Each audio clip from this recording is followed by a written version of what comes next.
What's good, everybody? It's your boy Batman, and we have an incredible reaction video we're going to be doing today for you guys. Now, I'm not going to lie. I have seen this video technically already, but I wanted to really show my reaction and kind of shout out Six for this because this video, he did a very incredible job. There's a lot of people that really shit-talk the legendary Sonic. I don't know what it is, but a lot of people like to downplay them. A lot of people like to really, act like they're either just insignificant or they're just, trash, or better yet, some people are all up for Orochimaru, but then completely shit on Tsunade and Jiraiya, you know what I mean?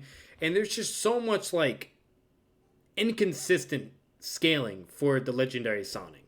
And especially when we're talking about whether if they're up against the Akatsuki members, or if they're fighting maybe against Kakashi, or just whatever, you know what I mean?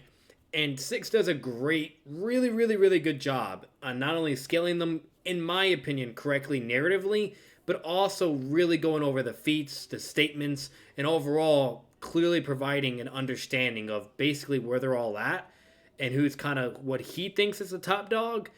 And for the most part, providing a lot of equity with these characters. And he does a really good job not only showing all the evidence for it, which, is all brought down by AKA Kishimoto, okay, but it does a really good job talking about these guys. He delivers some justice, in my opinion, and I really recommend to watch and listen to the things he's showing and saying, and then when we finally go to conclude the last reaction video of seeing Noodles trying to debunk Swag Kage's incest video of can Jiraiya defeat the Akatsuki and all that. This video is going to have a really huge correlation to that, because remember all this evidence and statements and etc. and feats and scaling, and then when we get to that video, it's going to make Noodles look like an idiot. This video alone debunks everything Noodles has said, or any person that actually believes out there that Jiraiya is this horrible trash, has no scalings, whatever, yada yada. This video makes that go completely out the water into the fucking toilet and flushed away. So excited to go over this video, and we are basically going to get into this, talk about it, my thoughts, and basically just go in that way of a direction. And that's going to be it, and then this way, when we do come out with the next Naruto reaction video, it's going to be us finally doing the conclusion of reacting to Noodles, reacting to Swag Kage's Jiraiya versus the Akatsuki. And as you all know, I've been having massive amount of shade and hostility and etc. because the things that were just even being stated were just remotely, absolutely incorrect, ridiculous, and the guy was just really shitting on Jiraiya for some reason. I don't know why. But yeah, so hope you guys enjoy this video. We're going to get into it. Enough of me talking and blabbering. Let's do it. And I will make sure to put Six's YouTube channel down in the link in the description down below. So make sure to check him out. He does plenty of Naruto content. If you guys are fans of that, I would definitely subscribe to him and make sure to have him on there. If you guys are Naruto fans, you will not regret it. Let's get it. An extremely legendary status within the world of Naruto.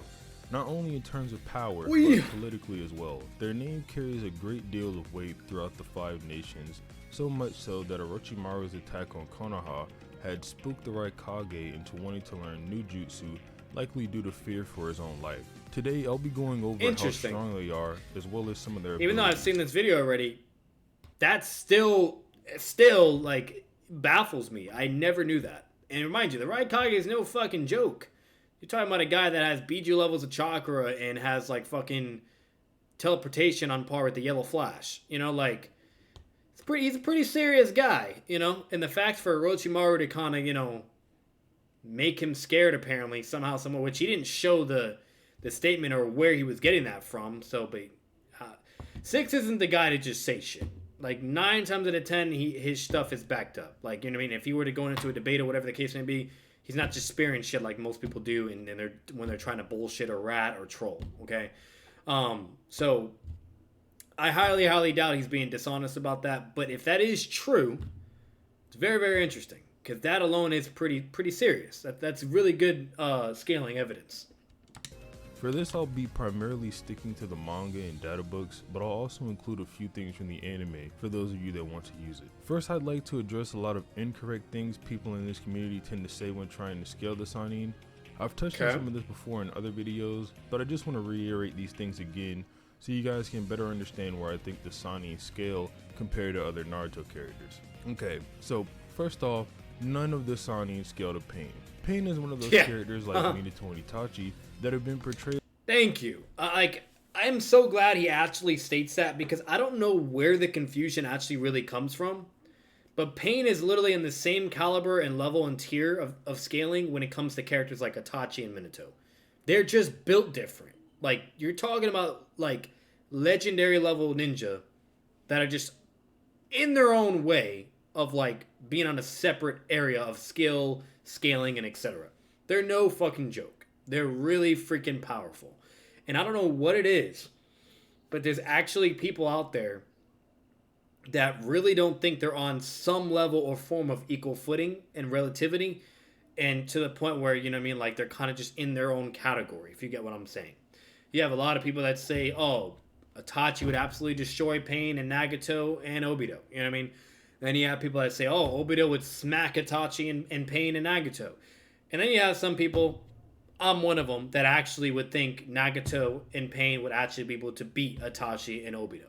You know what I mean? So, like, it's an interesting ballpark and area to get into, but what we can all at least establish at the end of the day, they are in a very similar tier level of power and scaling at the end of the fucking day. And the legendary Sannin, as much as I love them, they're just not built on that level. They're powerful, don't get me wrong, especially Sage Mode Jiraiya, but they're on a whole other way. So, and it's out there, the evidence, the scaling, the feats, narratively, you name it. It is a higher level than the Sannin, and the weekly release in the manga says this virtually word for word, stating that even someone of Sage Jiraiya's caliber is made to feel shock, amazement, and despair when facing Pain. Yep. With Jiraiya even admitting Pain will kill him at the rate the fight was going, after all his strongest attacks failed to do anything against Pain. And mind you, that was at a moment where he was basically just fighting against 3 paths of Pains. At first, in base, he was fighting against 1 Pain, okay, in the summons. Then gets into Sage Mode, he summons 2 more paths of Pains, and is literally just making everything irrelevant. Like, Jiraiya couldn't do anything. And remind you, this guy is in fucking Sage Mode, which is a big freaking deal and a huge amp, and he couldn't do anything and literally states, I will be killed at this rate. He's too strong. Not all 6, just 3. So it's really crazy. It's really, really insane, and clearly goes to show the level of skill and power Pain is on, or better yet, Minato and Itachi as well. The manga also says Pain is invincible and violent compared to Tsunade, and he calls her power meaningless. Also, if you look at the video game, Pain violates and bisects Orochimaru. Oh yeah, he fucking bodies his ass. Him to join the Akatsuki. Yeah. Watch this shit. Almighty push. All it takes. Look at this shit. Look at this shit. Just from that, like how fucking far that went, destructive it went. And when you see Nagato do that shit like against KCM1 Naruto and Killer B, it's just even more crazier. Like, Pain is just crazy powerful. And I don't know what it is, but there's so many people that sleep on Nagato or Pain.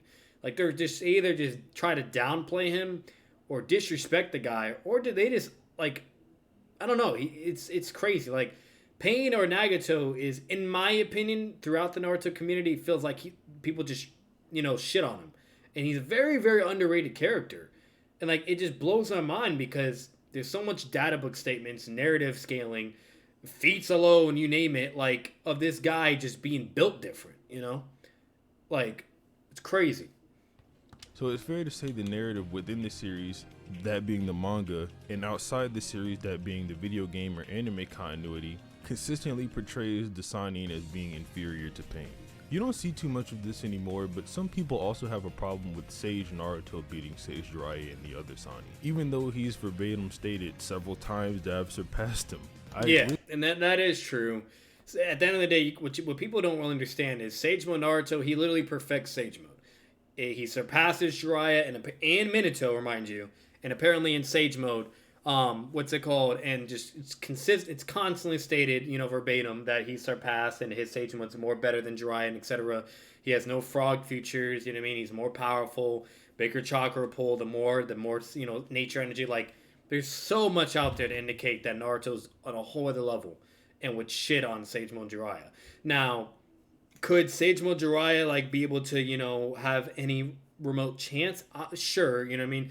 Especially if he has Ma and Paul. Like, let's say if it's like Sage Mode Jiraiya with Ma and Paul on him, which he's gonna have to have those two in order to go into Sage Mode, and he's fighting against Naruto. Like, you could argue that like as long as Jiraiya is able to kind of keep his distance and utilize his abilities and stay on his toes against Sage Mode Naruto, that maybe he can land a Genjutsu song, or do some crazy, like hacks ability and catch him off guard and bam, done. But it's just very, very unlikely. Like, you guys gotta remember, Naruto not only perfected Sage Mode, but took it on a whole other level. And just has so much more better ways to be able to deal with Jiraiya, to be able to catch him off guard, can summon crazy amount of clones and just do massive Sage Art Rising Gons, Rising Shuriken, like all this shit that's just crazy. You know what I mean? Like, and then Naruto can just keep doing Sage Mode with as long as he has a Shadow Clone that has it. While Jiraiya, if one of the frogs get off his shoulders, he's fucked. You know what I mean? Or if they get killed, he's fucked. So it's way more realistic and probable of Naruto just slapping Sage Mode Jiraiya. Like, I don't see why people really actually try to like argue that Sage Mode Jiraiya would just destroy Sage Mode Naruto. Like, that's just not happening. Like, sure, if you want to say that, they go back and forth, yada yada, and then eventually Naruto wins, whatever. But it's very, very unlikely that Jiraiya pulls the W. I just don't see it either. Especially if we're speaking narratively wise. I really just don't see how people can't grasp this, but the whole narrative building up to the Pain fight is that Naruto is training to surpass Jiraiya, this is stated by Tsunade, and defeat an opponent that he couldn't, that being Pain. We obviously know that Pain killed Jiraiya. So hear me out. Yeah. Fukusaku says while training Naruto back in chapter 418, having a better Sage Mode than Jiraiya may mean that Naruto exceeds him as a sage, and the volume summary directly preceding this confirms this in terms of power. And when he later says Naruto has surpassed his predecessors, the data book confirms his Sage Mode is beyond theirs. So even if you want to say this just means Naruto is a better sage, the manga still indicates this is a reason as to why Naruto is more powerful than Jiraiya. So just to give He's not wrong. Like, he's connecting all the dots. Every single one. Rundown for those of you who may be new to scaling Naruto or are just more interested in learning more about the series. The three legendary Sannin, aka Jiraiya, Orochimaru, and Tsunade, are some of the strongest shinobi in Konoha history, and are widely considered to be the strongest shinobi, up there with the Kage according to the data books. The Sannin are always presented as being shinobi that are on the same level in terms of overall combative ability, while all having their own unique powers and fighting styles, with the data book and characters like Ebisu indicating that to take down one of the Sannin, you would need another Sannin's help. But obviously, we can interpret this to mean you would need someone who is Sannin level or stronger, i.e. Pain, Itachi, MS Sasuke, Sage Mode Naruto. This is also supported by their team's nickname, the Three Deadlock, which is a metaphor used to symbolize how their different fighting styles, strengths, and weaknesses, they are all a match for one another. At least in base, this is going to be supported by some stuff we'll go over later. So I'll start things off here by going over Orochimaru as he appeared during part 1 when he launched Konoha Crush. Even though Orochimaru is on the same level as Jiraiya and Tsunade, he is implied heavily by the manga and some anime material to be the strongest out of the Sannin in base. Hiruzen implies he thinks this during the fight with Orochimaru, and Orochimaru implies whenever he and Jiraiya fought that he always won. However, due to other statements surrounding the Sannin, we know even if you want to say Orochimaru is superior to the other Sannin that he would beat them in a fight, they are all still on the same level in terms of combat. Orochimaru is just at the tippity top of this level. The easiest way to scale this form of Orochimaru is by using his fight with old Hiruzen. The manga, data books, fan books, and anime all portray Hiruzen versus Orochimaru as an incredibly close fight, with both of them stated to be equals numerous times. Yep. A lot of people will immediately ask, wait, wasn't Hiruzen holding back / mentally nerfed? and while that's true, the second data book states that Orochimaru was playing around with Hiruzen and viewed the fight as a boring pastime, and is stated to be stronger than Hiruzen to some degree numerous times outside of this encounter. Hiruzen also only actually begins to compete with Orochimaru after getting super amped by his desire to protect Konoha, so True. the narrative seems to indicate that they're at least around the same level, but you can argue Oro edges him out via some data book statements. Next, to quickly go over how strong old That's Hiruzen fair. is, we need to take a look at some of the statements surrounding him back in part 1. Kabuto says Hiruzen has a reputation of being the strongest of the 5 Kage at the time, and while you could say people like A trained and got stronger after this, there are some ways to say this still means Hiruzen and people should be above that Kage level, as Kage level is a meta because we know not all Kage are the same strength. Even while True. mentally nerfed and arguably fatigued, Hiruzen still goes toe to toe with the Edo Hokage and with the Anbu described as a Hokage level battle, with the Yep. second data book confirming this. Depending on how you interpret these and a fan book statement that calls the title of the Hokage the top of the ninja world, you could argue being Hokage level puts you above the other Kage, but I'll admit that's a little too edgy when you look at some of the things that Kages like A do during the time of the war. Exactly. So ultimately, this should mean even while weakened, Hiruzen is still a Kage level combatant, which supports the Sannin being around that level in their base forms. And, While most of that's fine Orochimaru's because, scaling- you know, like I said, if you guys literally everything he's kind of clarifying and stating with Hiruzen and how their level of, you know, relativity and etc. and whatnot, and how you could, you know, basically say Orochimaru was like a tiny bit over or whatever, for the most part, it's very consistent and very, very straightforward. So there's really no contentions with that or issues. It's pretty straightforward. And base to base and everything, the Legendary Sannin, they're all basically on par with each other. And you could most definitely say Orochimaru would be just a little bit more higher than Jiraiya and Tsunade, for sure. And especially just being considered, you know, of him having, you know, healing abilities, regenerating, like fucking millions of lives with the, you know, that one snake ability with, you know, like Orochimaru just has a lot of crazy hacks, you know, defense abilities that just make it very hard to kill the guy, you know? And he's just very, very talented and a genius, you know?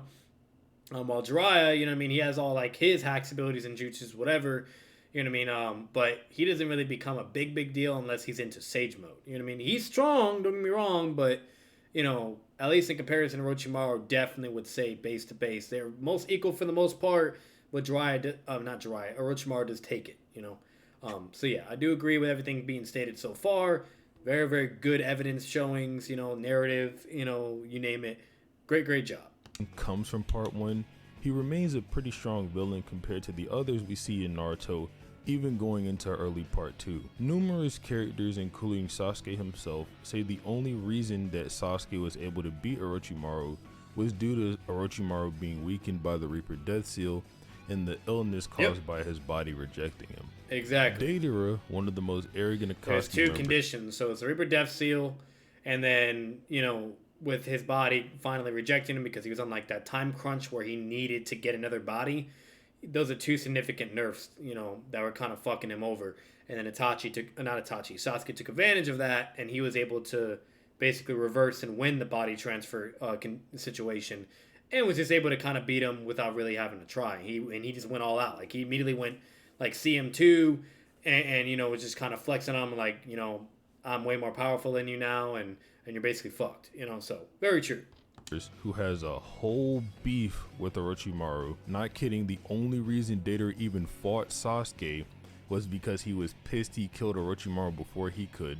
And he even says he can't believe Orochimaru would lose to someone like Heavy Sasuke, who's actually stronger than the Sasuke who fought Orochimaru, after seeing him fight. Now, when it comes to Orochimaru's abilities, he's well known for having a pretty wide and diverse arsenal of techniques that range from different kinds of summoning jutsu to poisons, healing, and other powerful ninjutsu. Yep. But before we get into those, I want to quickly touch on how powerful his aura and presence is. As I said before, Orochimaru is viewed as one of the most frightening characters in the verse, and one of the reasons for this is his ability to strike fear in people at just a glance. This has been enough to make I remember Jonin all that level shit. characters like Part 1 Kakashi and Kabuto view fighting Orochimaru as insane and had them frozen in place, literally just shitting themselves. Yep. Orochimaru is able to do this to Kabuto even after being weakened by the loss of his arms. So based on this, we can reach the conclusion that Jonin can't even step to Orochimaru. And with these two particular Jonin, Kabuto and Kakashi, you could even argue that he could do this to opponents of even Kage level. So yeah, Orochimaru is definitely pretty strong off of just his aura alone. Let's get into some of Orochimaru's consistently abilities. shows Orochimaru's fighting style mainly centered around his talent in ninjutsu, in particular his skill with summoning based techniques. With various forms of summoning jutsu, Orochimaru can summon small snakes from his mouth and sleeves to bind or attack his enemy, or giant sage snakes like Manda, who was beating Gamabunta and Katsuya at the same time, blades like his sword of Kusanagi, and with the Edo Tensei, he can summon and make pawns out of the most powerful shinobi, broken ass jutsu. Hokage, albeit Broken jutsu. It's absolutely insane. That's like his biggest thing that really makes him much crazy weaker powerful. than they appeared during the war arc. And if you want to use the anime, he can also summon the third Kazekage with Edo Tensei. He can also summon the Rashomon gates to defend himself and absorb, disperse, and suppress oncoming attacks. And even while arguably weakened and without the soul of his arms, he was still able to summon 3. This is pretty impressive since base Hashirama summons only 2 more than him, but you could also say that this is more of a casual feat for Hashirama. Orochimaru is also incredibly skilled with sealing jutsu, and we see this when he tampers with Minato's seal placed on Naruto, as well as the curse seal he can use to paralyze his targets. Orochimaru is also talented when it comes to elemental jutsu, with the 4th data book listing him as being able to use all 7 basic nature transformations. Sadly, the only one we actually get to see Orochimaru use is Wind Style, which the data book says he can use to casually make hurricanes, Earth Style, which he can use to make mud clones, and a few offensive fire style techniques he used against Sasuke in the Forest of Death. A lot of Orochimaru's hacks that make him so hard to kill stem from the many experiments he had conducted over the years in order to enhance his body. That's what just makes him such a threat. Healing factor and serpentine anatomy both stem from what the data book calls the power of the white snake. It is implied he acquired this ability when he went to Ryuchi Cave to learn Sage Mode and turn into a snake after failing to properly absorb the nature energy when the great snake sage bit him. This is also what allows Orochimaru to survive lethal attacks by reconnecting himself with snakes or shedding his skin, heal from injuries at a rapid rate, and the ability to use his true form, a large serpent made of smaller serpents that can regenerate. Orochimaru's blood also has a toxin that when exposed to the air becomes a powerful paralytic.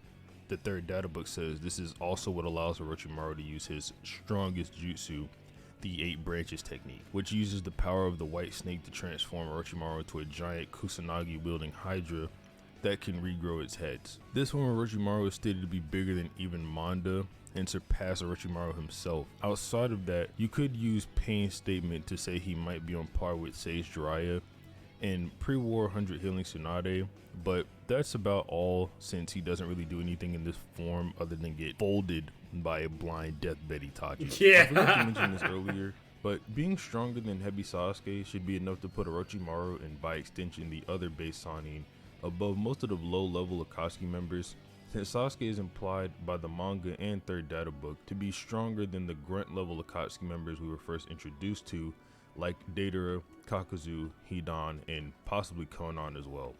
This is kind of supported by the first fan book in the anime profile guides, which imply that Orochimaru was seen as the strongest and most feared villain at the time.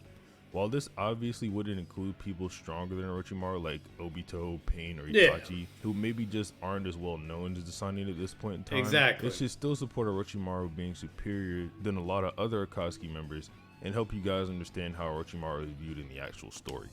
Overall, just to kind of have like a clear establishment of Orochimaru for you guys, Orochimaru is no joke. With his summonings, all 7 chakra natures, ridiculous regeneration abilities, and fucking the power of the white snake, being able to come back to life, you know, the sealing of jutsus that he has, and on top of it, you know, going into like that his 2nd form where even if you're fucking him up whatever, then the toxin from his blood can paralyze you in you know, which is insane just by like breathing it in and everything. Like, like that is ridiculous. And then him doing his final transformation, which makes him a very, very powerful, opponent. He's slow, but he's powerful. You know what I mean? And, he's really freaking strong. Orochimaru is no joke. So very, very good, clear understanding and establishments, basically listing all the feats, everything he can do for the most part, all the narrative scaling, the statements, data books. An incredible job so far on delivering what Orochimaru is capable of and why he's such a formidable opponent, especially for the lower tier Akatsuki members like, Deidara, Hidan, Kakasu, and Sasori. So most definitely an incredible job. Moving on to Jiraiya, since all the base Sannin are around the same level, the big boy Jiraiya. Use Orochimaru and Old Hiruzen as measuring sticks to see how strong Jiraiya and Tsunade are. Like I said earlier, while Orochimaru is strong enough to beat base Jiraiya, they are still on the same level, with the first data book telling us this verbatim. Orochimaru and Jiraiya's dynamic mirrors Naruto and Sasuke's rivalry in part 1. So literally, to beat base Jiraiya, they are still on the same level, with the first data book So right here, Midas, a former Sannin in the Konoha, he is a powerful person on par with Orochimaru. He decided to teach Naruto, etc., etc. So it's literally verbatim, stated the same exact. It is stated narratively and by Kishimoto himself. They're on the same ballpark and level, and they're relative to each other, and just, referring obviously base to base. Telling us this verbatim. Orochimaru and Jiraiya's dynamic mirrors Naruto and Sasuke's rivalry in part 1. Absolutely, and that is shown consistently and so much in the narrative aspects of Naruto. And the second data book puts it this way. Jiraiya basically keeps up with Orochimaru's talent and development of forbidden ninjutsu through what the data book calls Spartan training, brutal combat, and basically the resolve to always preserve. So what we can gather from this is that while Orochimaru may be more talented and have better ninjutsu than Jiraiya, he reaches this level through sheer physical strength, so he'd at least be a match for him physically, like how Naruto would combat Sasuke's strength in part 1. While you can probably say Tsunade is physically superior to Orochimaru and Jiraiya due to some stuff I'll touch on later, you can argue Jiraiya could still beat her with his ninjutsu or hacks, since he still thinks he can kill her even after acknowledging her physical strength. That is true. Being on par with the other Sannin and Old Hiruzen would also place him in this really, really great job of going back and finding the statements to clearly provide, like the clear, crystal clear, establishment of scaling between the three legendary Sannin. Great job. High Kage tier. Some more important stuff to support this would be Jiraiya's desire to fight / spar with Old Hiruzen, which you could say means Jiraiya thinks he's an opponent he can face, as well as Naruto 1 Decade 100 Ninja Anniversary Guide for the manga, which says with the ninjutsu Jiraiya learned at Mount Miyabura. And you see how it has so many consistent showings, and overall, the manga, the fan book, the anime, all of it just connects together to deliver the same exact message. It all connects and consistently shows the same narrative scaling and the feats and etc. for Jiraiya. Wood-based jutsu were superior to the magnet style of Kazekage's, Mei's lava and vapor style, the Raikage's lightning cloak, and even Inoki's particle style. And while that may sound a little crazy, like I said before, some characters like A go on to become stronger, and when we go over some abilities of Jiraiya's, this will start to make more sense. Jiraiya, like Orochimaru, has a wide variety of useful techniques in his arsenal. Now, I'll be honest on that. For the most part, Jiraiya could be able to contend with those characters, but, if we're talking about A, though, the Raikage,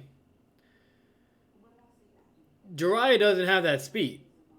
You know what I mean? That little yellow flash level speed? He ain't built like that. Teleportation speed. So, meaning that Jiraiya, will immediately have to utilize, substitution jutsus, clones, whatever, to really stay on his toes, because he's going to get speed blitz. It is happening. Now, obviously, if he's able to land the Sage Mode transformation and go from there, then he can be able to utilize Sage Modes like precognition and sensory abilities and allow him to be able to react, and be able to deal with that speed difference in teleportation. We've seen that with Sage Mode Naruto and the third Raikage. But, when you actually really analyze KCM1 Naruto and Sage Mode Naruto, they are relative in a numerous amount of categories. But besides that, for the most part, it makes sense. With Jiraiya, with Sage Mode and everything, he's a big fucking deal. And clearly it shows that Kishimoto putting that as an emphasis to establish and just put it out there of how much of a threat he is. That range from toad summons and elemental jutsu to the Rasengan and different types of sealing jutsu. A lot of Jiraiya's abilities revolve around his skill with the summoning jutsu, like Orochimaru and his snakes. Jiraiya's contact with the toads at Mount Miyaboku that allow him to summon numerous toads who can assist him in combat, like Gamakin or his main summon Gamabunta. He has many powerful summons. The strongest summoners. of the giant toads, and is powerful enough to fight not only a fully transformed Gaara, but Manda as well, alongside Katsuyi. Jiraiya's skill with the summoning jutsu, and also went against the full power Ninetales. Just putting that out there too. goes even further than this. He can also summon the belly of the giant fire-breathing toad to trap. Yeah, that technique is crazy. He can immediately just put you in another dimension in the freaking belly of a toad, and you're basically fucked unless you got like some crazy ass hacks ability or like insane AP power level. You know what I mean? Like, and it's just insane. Like, you're basically fucked. You can't get out, you know, and it's a really, really crazy ability in jutsu. Crazy. Enemies. Jiraiya is also shown Can be used for offense and defense. Skilled in elemental ninjutsu, specifically fire style and earth style. Jiraiya has been shown to use many offensive fire style attacks like his flame bombs, or the combination ninjutsu he uses with Gamabunta. Jiraiya can also use earth style to create swamps big enough to sink enemies like Orochimaru's giant snakes. Jiraiya is also one of the few people to have mastered the Rasengan, which the data book says is among the highest grade of power among ninjutsu. That do not require hand seals. And the anniversary guide that actually shows an image depicting Jiraiya using a flaming Rasengan. Like that shit's so cool. Basically, like another version of like Naruto enhancing his with wind. Jiraiya does it with fire instead, and that's so fucking cool because, you know, it always kind of brings up the question like, imagine a Rasengan but adding lightning to it. You know what I mean? And then obviously we've seen wind, the Rising Shuriken. Now we have fire, like. And then imagine water and earth. Like, it's just so cool to think of those things and just to apply that and how it can transform a jutsu that's already so powerful. I love that because he has that in the games, has it also in what he's stating as of here. And Kishimoto is clearly okay with it and it's legit, you know, approved. It's canon. And the guy has a fucking fire rising gun. It's crazy, you know?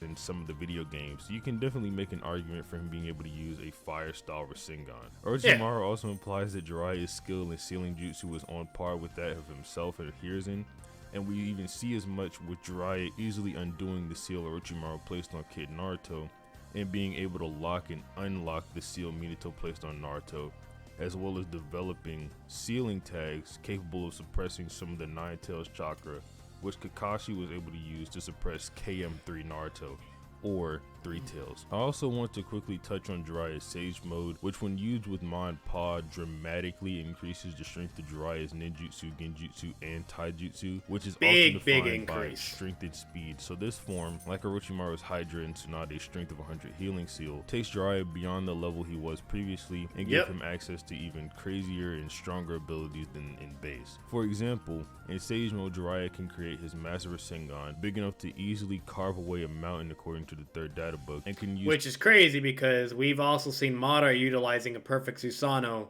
that can slice multiple mountains and cause like fucking insane explosions. So the fact that he now has like a massive Rasengan with enough AP and destructive capacity levels of power to where it can carve a fucking mountain, that's insane. Fire style 10 times larger than what he uses in base, due to toad oil that can reach temperatures of up to several thousand degrees Celsius. Insane. Which would be way hotter than our Earth's sun. Fucking also insane. Has Mon Pa for support, who along with assisting in ninjutsu attacks, can use the Toad Song, which binds a target's psyche, and is what the third data book calls the most powerful genjutsu. Which that genjutsu is just insane. Sage Jiraiya's Toad Song is more powerful than even Tsukuyomi. Another thing now, I'll be honest, my only contention, thing with that is Tsukuyomi is also stated to be the most powerful genjutsu. Then you have Infinite, which has the same thing. Then you have Jiraiya's Sage Mode, which is the same shit. And then you have Shishui, that is also stated as the most powerful genjutsu. They're all basically stated that way. So, if you would have to really analyze all of them and then go from there to conclude which is the most powerful genjutsu, you know what I mean? But at the end of the day, That's just that. So don't get me wrong, Sage Mode Genjutsu is ridiculous. It's fucking Sage Mode Genjutsu. And the fact that it's even stated that, it's clearly a big deal. But you could argue against that statement because that has technically been stated many times. Tsukiyomi, Infinite, and also, what's it called? Shishui's Kodo Matsukami. I want to note about this genjutsu is that it worked on Pain, who is shown to have numerous genjutsu barriers. Oh, yeah. And this is probably what made Pain say the secret of how his abilities worked is what enabled the other paths to avoid genjutsu and beat Jiraiya. And he may have lost all 6 paths if they were all out. You can say Pain's statement implies Sage Jiraiya is on par with Orochimaru's Hydra and Tsunade's Strength of 100 seal at that point. And if you use the anime where Jiraiya still lost but actually fought all 6 paths of Pain. Oh God, you'd lose. While he's missing an arm, remind you.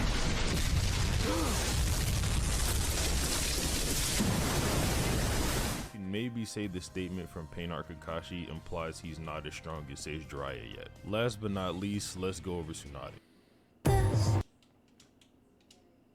While Tsunade definitely doesn't display the same level of versatility as Orochimaru and Jiraiya in terms of her arsenal, she reaches their level of combat and is still a match for them in base, according to multiple sources like the fan book, due to her raw physical strength. We see this pretty frequently during the earlier parts of the manga, with Jiraiya basically admitting inferiority to her in terms of physical combat and implying she's still strong enough to mess him up as bad as she did when she almost killed him. This is also supported by Orochimaru warning Kabuto that she could one-shot them with her kicks, and while Orochimaru was weakened, the databook tells us no one could receive this kick from Tsunade and avoid being pulverized. The anniversary guide also says this kick has enough power to blow away a country if you're looking for a way to visualize how strong this kick from Tsunade is. So in order to understand how strong Tsunade is throughout the series, we need to talk about her Will of Fire that she inherited from the other Hokage and how it relates to her boobies. Tsunade, like many other shinobi from Konoha, like Kakashi, Hiruzen, and Naruto, shares her grandfather's philosophy known as the Will of Fire. Tsunade's willpower acts as a source for Tsunade's strength, and she, as well as the manga, tell us these words verbatim. This is also why her strength fluctuates so much during the series. Back during the Second War, Tsunade was considered to be the strongest ninja alongside Orochimaru and Jiraiya. But after experiencing trauma due to the loss of her lover Dan and younger brother Nawaki, she lost the will to fight and regressed in strength. Yep. By the time and had like a type of blood weakness, so whenever she saw any form of blood, it would just trigger like a psychological reaction and traumatize her, and she just basically is paralyzed. You know what I mean? Like, it's crazy. See Tsunade in part 1, she's become rusty and is consumed by grief and her gambling habits. Yep. This also explains why initially no arms of Orochimaru and Kabuto are able to keep up with her. And the fact that Kabuto boosted his physical energy with a ration pill once Tsunade started to get tired. However, that is also after true. meeting Naruto and noticing the similarities between him, Dan, and Nawaki, who all dreamed of becoming Hokage, the databook says this reignites the Will of Fire within Tsunade and inspires her to put her life on the line. This revived the once great Sannin, so you could say this is when she overcame her regression and rose back up to Jiraiya and Orochimaru's level. We also see this again during the war arc where against Madara, Tsunade... And obviously he's referring to them in base to base. He wouldn't imply this over like Sage Mode Jiraiya, you know what I mean, and stuff like that. Her true power lies in the Will of Fire. After Madara's plan to demoralize her backfires, we see she becomes strong enough to tear apart his Susanoo, much to Madara's surprise. However, I do want to note that Tsunade is probably only able to accomplish these feats against Madara due to this mental amp and the fact that he was holding back. So, like I said, while Tsunade doesn't have as many abilities as Jiraiya and Orochimaru, she still has some pretty interesting ones we should go over. While Tsunade is mainly known for her straightforward beat-down fighting style, her skills taijutsu based and ridiculous power levels of AP, and obviously her medical ninjutsu that can give her any form of regeneration, you know, similar to Orochimaru. Medical ninjutsu give her access. I would still say Orochimaru is better, though. A lot of useful abilities in combat. With her knowledge of the human body, and more specifically the nervous system, Tsunade can use lightning style to rewire the brain signals and nervous system, since to the brain, and make the opponent move in different directions. And while Kabuto was able to figure this out, as he portrayed as one of the smartest characters in the series, even considered smarter than people like Orochimaru and Tobirama, Tsunade's biggest asset in combat is her Yin Seal. With the Yin Seal, Tsunade can use techniques like Creation Rebirth, which she can use to regrow organs and limbs, the technique 100 Healings, which uses chakra that has been continuously siphoned into the seal for years to give the user an insane amp. With the 100 Healings, Tsunade was stronger than 100 Healings is fucking ridiculous. It is so underrated, and there's so many people that like really ignore the fact of how crazy powerful it is. Like the crap that Sakura is able to do in the War Arc because of it, and the crap that Tsunade is able to do is insane, absolutely insane. Even lightened A according to Madara, and was capable of damaging his Susanoo on multiple occasions. And while she was slower than him, also according to Madara, we see that she can still properly time her attacks in coordination with him and Inoki. However, it is important to note that we see on numerous occasions that Tsunade isn't durable enough to tank the level of the force she outputs. That is true. And even with her mental amps, she should cap right below the War Arc Sakura that unlocked the Yin Seal. Yes. Since the data books as well as numerous characters in the manga imply Sakura has surpassed Tsunade by this point. Well, this is probably just an indication to the audience from Kishimoto. Hashirama says Sakura may have surpassed Tsunade, and she was like 5 when he died, so maybe that was the prime Tsunade was talking about in part 1, who knows. But seriously, all jokes aside, that's a little ratty, the but absolute strongest is slightly weaker than the Sakura that fought alongside KCM1 Naruto and EMS Sasuke. Lastly, like the other Sannin, Tsunade is skilled with the summoning jutsu and has her own boss summon Katsuyu. Katsuyu is considered to be beast summoning. Katsuyu is no joke too. In the same league as Manda and Gamabunta in terms of strength, and this is only 5% of Katsuyu's full body, which is so 5%.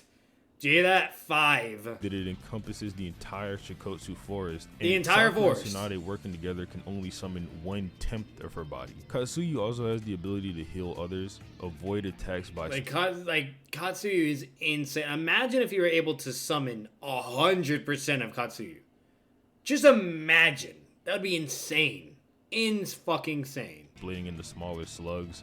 Spit acid so corrosive that Orochimaru implies it can kill him, and can even heal Tsunade and others in coordination with the Yin Seal. So as you guys can see, while the Sannin aren't as strong as characters like Pain, Itachi, MS Sasuke, or Sage Naruto, they are still some of the strongest characters in the series, some of the most beloved by the fandom, and they should still scale above Jonin class fighters like pre-war Kakashi, Hebi Sasuke, and most of the Akatsuki. And with their wide range of abilities, you can make a lot of strong arguments for them beating Kage, and I want this video to be a fair analysis, so I don't really need to take it any further than that. As always, if you enjoyed the video, please go ahead and give it a like and subscribe, and other than that, have a nice day. Oh, I love ads. So, at the end of the day, we're gonna... Oh my god, here we go. It's back to back, holy fucking shit. So... Oh, I actually already liked the video. So, definitely putting a like on that video. It was an incredible video altogether, hands down. Like, at the end of the day, guys, what you guys have to understand is the Sannin are no fucking joke. Obviously, they have their limit in their caps, okay, at a certain point. You know what I mean? When, especially referring to characters like Minato's level, Itachi, and Nagato, and etc. But, like, they're no fucking joke. Like, they're really crazy powerful. If we're, like, comparing and contrasting to, like, lower tier Akatsuki members... You know what I mean? Versions of Kakashi, you know what I mean, before the War Arc and all that, and stuff like that. You know, they're really formidable opponents, and they have all the statements for it, the feats, you know what I mean, the narrative scaling aspects of it, you name it, and they're just really freaking powerful. So, like, for any of the people that love to either shit on Jiraiya or shit on Tsunade for some reason, okay, just stop. Like, it's all out there. There's so much evidence out there to clearly show the equal footing, the relativity, how the amount of equity between these three ninja. And obviously that's base to base. And then when they go to their next level, which Tsunade's 100 healings, Jiraiya is Sage mode, Orochimaru is the big-headed, you know, white snake serpent, okay? 8-headed freaking crazy transformation. That's when they even evolve into a Sannin Plus tier of level of, you know, power and scaling. And when it comes to that, you know what I mean? Especially from everything Six literally just stated, and from everything he's shown, Jiraiya would be number 1, Orochimaru would be 2nd, and Tsunade would be 3rd. It's very simple. Very, very simple scaling, you know, A, B, and C, and clearly where it's at and where they basically all kind of cap at and how they go from base and then to their next form. And overall, that's just basically that. It's really not any more complex than that. It's not complicated. It's not rocket science. You know what I mean? Like, fucking, it's just that fucking simple. So overall, I hope you guys really enjoyed this video. Make sure to leave a like if you enjoyed it. Comment your thoughts down below of like the power levels and scaling that you think the Sannin are and where you kind of think where they are at and where they stop at. You know what I mean? Like, anything in general. You know what I mean? Subscribe for more content. Subscribe. You guys love the channel. And just remember to keep all this information and retain it for the final part that we're going to be doing for the reaction video of Jiraiya versus the Akatsuki and of Noodles reacting to it. You know what I mean? And obviously me reacting to Noodles and to Swag. So, and just, you know, just keep all this in mind because for any of the nonsense that Noodles will say, clearly is plenty of contradictions. Like, you can't argue with Kishimoto. It makes no fucking sense. You cannot argue against Kishimoto's narrative scaling, feats, you name it. It makes no goddamn sense at all. Okay? So overall, like, the Sannin can scale over a majority of characters, and they eventually do have their stopping point. Okay? It's not rocket science. And if you look at all the other characters that they can scale over, that's why. And just remember that. So this way, when we go into that video, that is why, like, I'm like, hell no, that's not the case. You know, plenty of evidence to say otherwise, contradicting, you know what I mean, irrelevant, ignorant, dishonest, not true, etc. Okay, you guys got to remember, Noodles, and there are other people like him, their whole thing is to find any form of evidence to argue something and to either wank it or overrate it or rat as much as possible and to take advantage of people's ignorance or not memorizing things correctly, you know what I mean, and try to make it seem like certain other characters that are clearly, you know, scaled way below or have, you know, certain ballparks in scaling, and they do their very, very best to not only confuse people, but to then make certain other characters somehow, some way be on a god tier level of scaling, and to shit talk and downplay characters that have all the evidence in the world to show that they're on a whole other point. If that makes any remote sense, that is literally what they're there to do. They're there to rat, they're there to troll, and they're there to just, you know what I mean, exploit everyone's, the Naruto community's ignorance and get away with it because they sound smart and they sound like they know what they're talking about, yada yada, this and that, and next thing you know, you're being misguided and your ignorance is being exploited. And bam, you're like, oh, wow, okay, so that means now, you know, Kakuzu is multi-continental and god tier durability, you name it, and can just body, you know. No, I'm telling you it's not the case. So, overall, that's going to be it. I'm going to bounce. I'm going to head out. See you guys in the next video. Peace.